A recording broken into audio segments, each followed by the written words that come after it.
एक राजा ने अपने महल में गरीबों के लिए भोजन तैयार कराया, लेकिन दुर्भाग्यवश खीर में एक सांप गिर गया।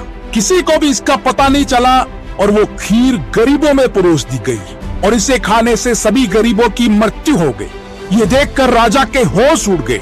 उसे लगा कि उस पर गरीबों की हत्या का पाप लग गया। पश्चाताप में वो अपना महल और राज्य छोड़कर जंगलों की ओर निकल पड़ा। उसने सोचा कि सही तपस्या से उसे इस पाप से मुक्ति मिल सके। चलते चलते वो एक गांव में पहुंचा। गांव के चौपाल में बैठकर उसने पूछा कि क्या इस गांव में कोई ऐसा परिवार है जो सादा जीवन और भक्ति में विश्वास रखता हो। गांव वालों ने बताया कि यहाँ एक भाई बहन रहते हैं जो बहुत ही सादगी और भक्ति से जीवन बिताते हैं। राजा उसी घर में ठहर गया।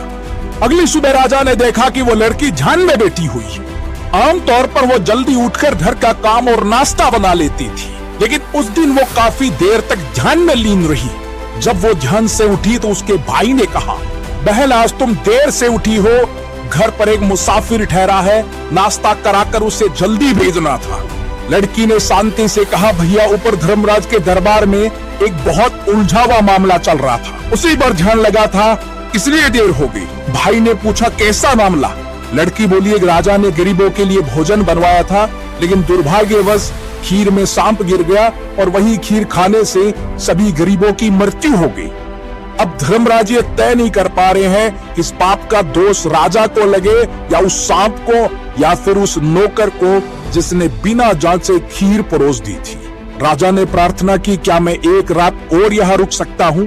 भाई बहन ने अनुमति दे दी। उधर गांव की चौपाल में दिन भर लोग बातें करते रहे कि पता है फला राज्य के राजा ने अपने राज्य के गरीबों को हटाने के लिए उन्हें जहरीला भोजन खिलाकर मरवा दिया। बिना सच जाने लोग निंदा करते रहे। अगली सुबह लड़की फिर ध्यान में बैठी। ध्यान पूरा होते ही वो अपने काम में लग गई। राजा ने उससे पूछा, बेटी अब बताओ गरीबों की मृत्यु का पाप आखिर किसे लगा? लड़की ने शांत स्वर में कहा, वो पाप उन लोगों को लगा जो चौपाल पर बैठकर बिना सच जाने निंदा कर रहे थे। राजा की आंखें भर आई ये जानकर कि वो इसका दोषी